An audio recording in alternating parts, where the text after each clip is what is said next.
Et alors bonjour, voilà, j'expose chez moi mes tableaux. Vous voyez celui-là, par exemple, ça représenté par deux alephes, un en haut, un en bas et un vav au milieu, dans lequel il y a un arbre séphirotique avec 39 sphirotes. Cet arbre séphirotique représente des arbres imbriqués l'un dans l'autre pour les 4 mondes, ce qui va donner en tout 39 sphirotes. Et il faut savoir qu'à l'intérieur de ces sphirotes, dans chaque cercle, il y a bien évidemment un des travaux ou des métiers de Dieu sacré marqués. Vous voyez, donc cela est la base de toute la création du monde, depuis le métier de semeur jusqu'au métier de tisseur, tous ces métiers qui existent sur le plan divin sont symbolisés ici par le Vav au centre, composé des 39 sphirotes. Et le Aleph en haut et le Aleph en bas représentent l'unité dans l'infiniment grand et dans l'infiniment petit. Ici, vous avez ce Vav, là, vous voyez ce Vav, c'est comme un talisman géant qui exprime, là aussi d'ailleurs, mais c'est comme un talisman géant qui exprime le travail du Zeranpin, c'est-à-dire... Oh mince, c'est pas vrai, ça a coupé.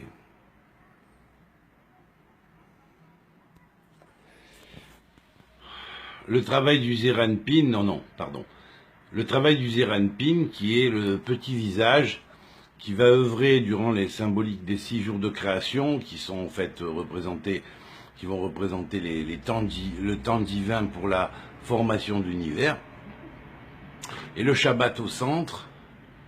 Et puis vous voyez sur le côté droit le Shem extraordinaire de Yud Kevav, qui est le Shem qui a 6 permutations, qui représente les 6 directions de la Magen David, et le Shaddai en dessous, qui est celui qui représente la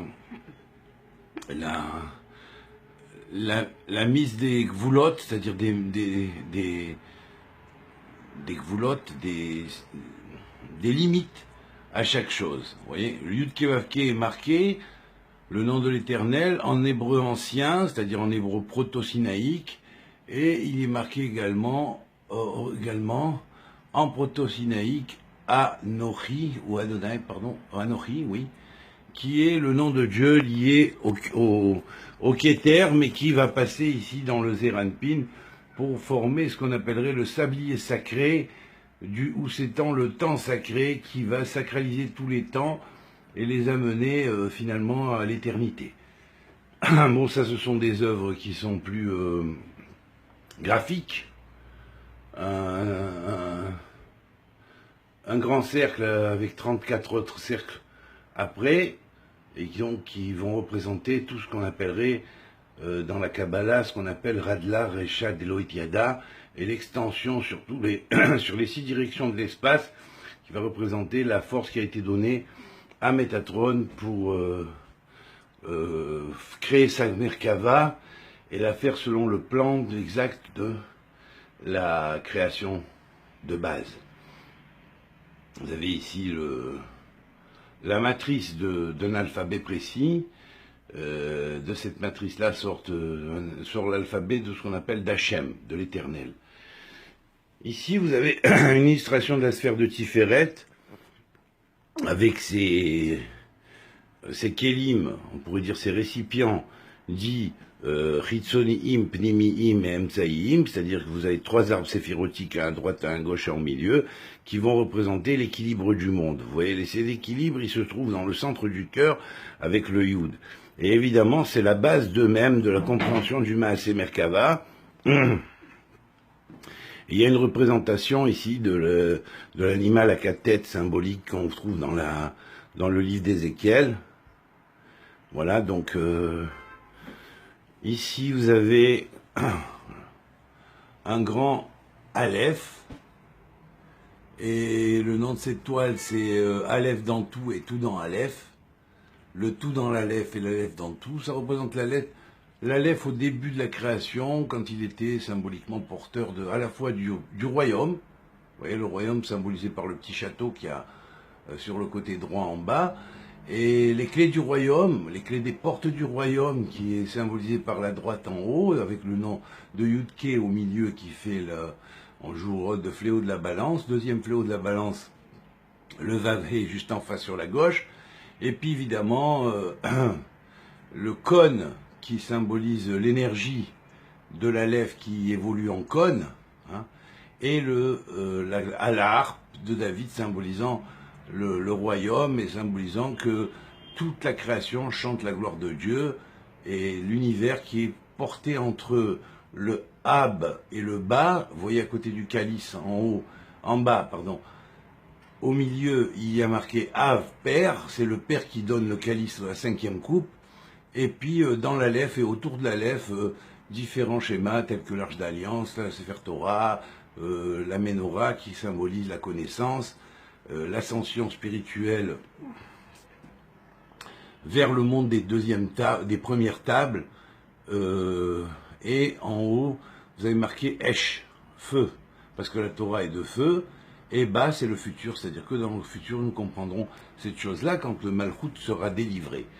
Alors ici, vous avez une autre toile qui est liée aussi à Malchut, et là, je lui ai donné pour nom la porte de la 5e dimension, c'est-à-dire celle qui est au-delà de l'espace, du temps, de l'espace tridimensionnel, du temps figé, et qui conduit à la durée et au temps sacré. Voilà, vous avez des livres au milieu, les atomes, pour dire qu'en fait, tout ce qui est en haut est comme ce qui est en bas, et c'est les 3 têtes représentant la tête du royaume, la tête la tête représentant la couronne du royaume, donc la couronne de la prêtrise, donc vous l'avez à votre gauche, la couronne du royaume, à votre droite, la couronne de la prêtrise, et au milieu, la couronne de la Torah.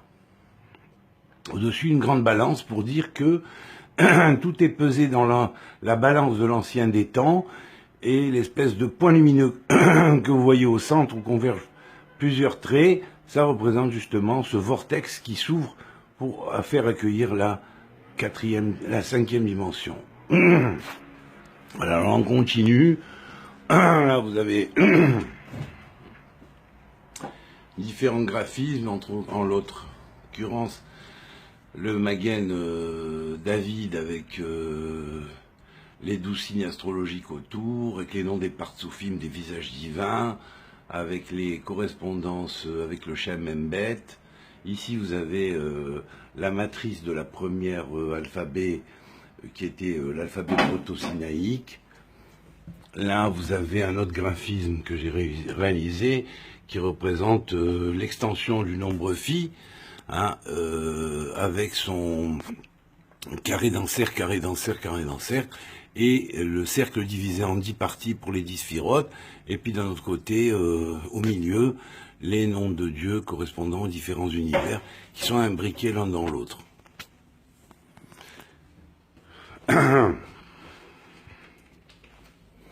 Le phénix et la renaissance avec Bina. Là, on a un stade avant l'éclosion du phénix. C'est la même sphère et c'est simplement c'est des stades différents dans la Bina. Ici, vous avez un autre tableau qui symbolise les 4 gardiens, anges gardiens des directions, qui sont Michael, Auriel, Raphaël et Gabriel. Et dans l'intervalle, vous avez d'autres noms d'anges qui sont des anges sacrés. C'est un grand talisman géant. Cette toile est magnifique, voilà. Et le triangle, au centre du triangle, qui représente le triple cerveau spirituel. Vous avez un cercle d'or avec un Yud au milieu, qui est le symbole du Yud de la sagesse primordiale. Voilà. Celui-là, il est plus petit. Alors, vous avez ici la Merkava de Métatron sous un autre aspect, à votre gauche, à votre droite en haut.